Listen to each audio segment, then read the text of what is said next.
Here we go. I'm Rita Hickman, and I help women in narcissist and toxic relationships find their way out. I help them get some peace. I help them figure out how their body-mind works. And I do it in a way that doesn't mean that you have a lot of fights or arguments.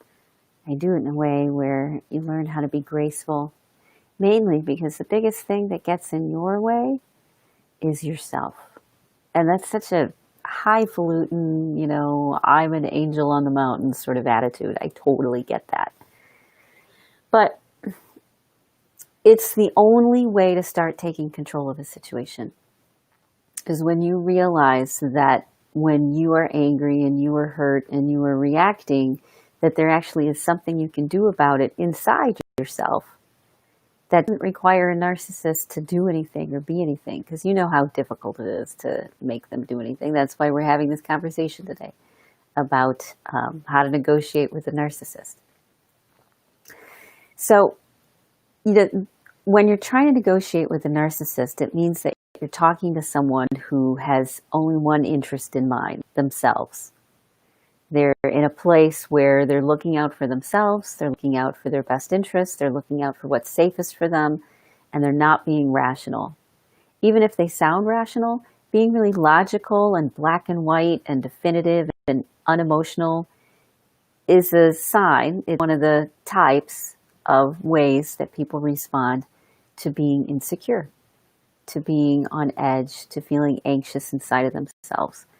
So even when a narcissist or any toxic person seems critical and overly logical, it doesn't mean that they're in their right mind. They're actually in a different part of their mind. Whenever someone is angry, whenever they are disassociating, whenever they're people-pleasing, whenever they're putting their head down and going into denial and putting their nose to the grindstone, whether their thinking is rigid and black or white, those are ways that people cope with being in a state of fight or flight, with being in a state of dysregulation, off balance. And when that happens, the way you try to normally negotiate, the way you try to normally communicate or talk won't work, because everything that you say is going to be a button pusher. Everything that you say is going to bring out the worst qualities in them, and you'll end up in a fight again. So typical, I remember through the years going through so many classes about good communication, and the idea used to be, what I hear you saying, what I think you're saying, let me repeat that back to you to make sure that I got that right. That's how I was taught to have good communication in all those workshops, all those classes that you took for your job or in school, how to communicate better, how to be a better, get your point across. And you've probably been trying that and trying desperately, and it hasn't worked. You've tried to have that control, and you've tried to have a reasonable conversation, and there's no getting anywhere because they're blaming you, and they turn on a dime, and reality doesn't matter, and the truth is subjective, and and you hurt them. I mean, it becomes this, like you're walking through a madhouse, like you're walking through a house of mirrors, because all you see are all these different visions which make no sense to you, and wondering what the hell is happening. That's because you're not having a normal conversation with someone who is calm and centered. You're having a conversation with someone whose main goal is to protect themselves at all costs. And that means you actually have to negotiate differently. So there's a tool that Chris Voss likes to use, and he's a hostage negotiator, well known, and it's called tactical empathy. And tactical empathy is where you see someone else's point of view and you recognize or acknowledge their point of view. And then because you're calm and they're out of balance, you're able to have a conversation which moves you in a positive direction. you walk into your house and you should be able to ask for a sandwich. And if you were unfortunate enough to be in a relationship with someone who's so dysregulated, and you ask them for a sandwich and they threaten to,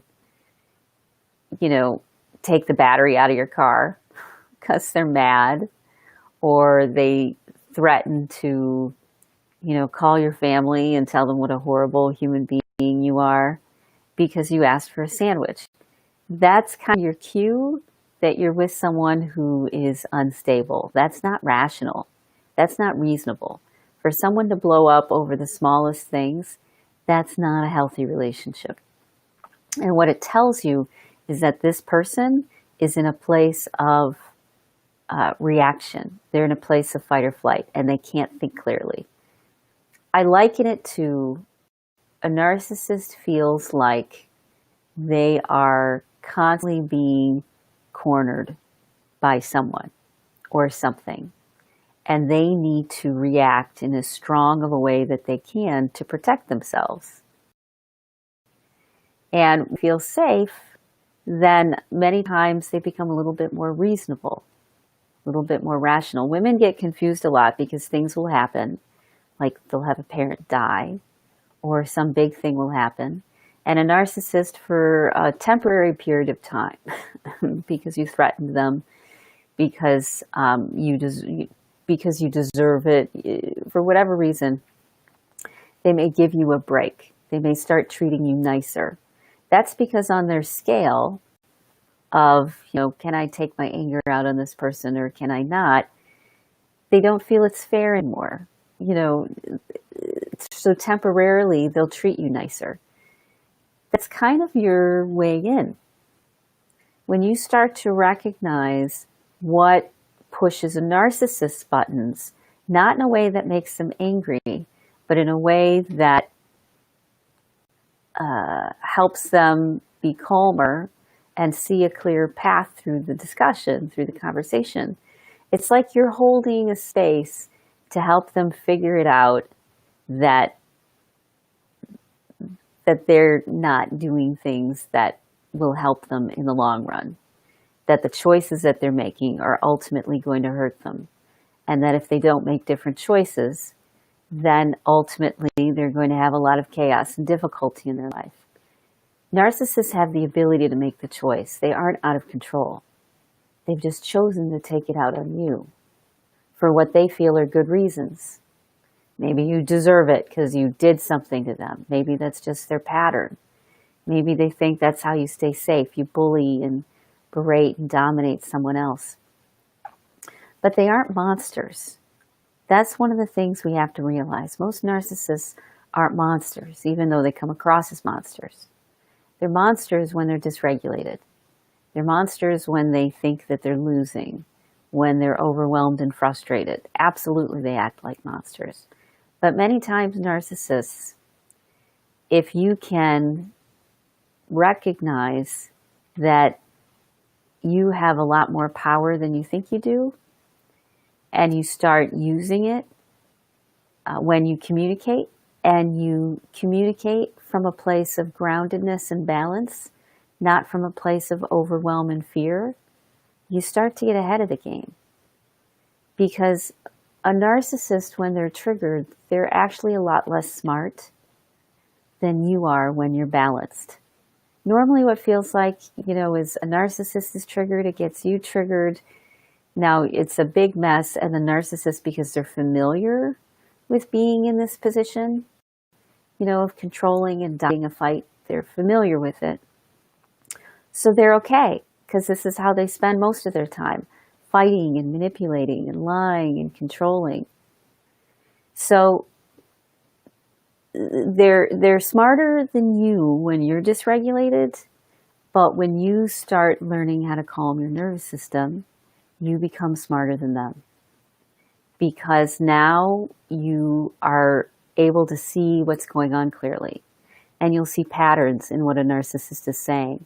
You'll become aware of the buttons that get them to behave better. So there was a lot of people who have narcissistic parents learn some skills that help them stay a little bit sane. And they learn what their parents' buttons are when they need to get the things that they need to get. And the biggest problem is we don't allow ourselves to use the leverage and the power that we have. Many times we'd say, I would never do that. I would never threaten that my mom couldn't see the grandkids, because it's just against your nature. But in reality, it can take threats which are that real and that big that you really have power over in order to get a narcissist to take a step back and maybe think twice about what they're saying. When they're attacking, it's automatic. This is just what they do. It's the pattern. I'm going to attack. I'm a predator. I'm going to win. I'm going to dominate. I'm going to make them feel crazy. It's like their nature. It's the personality that they've developed.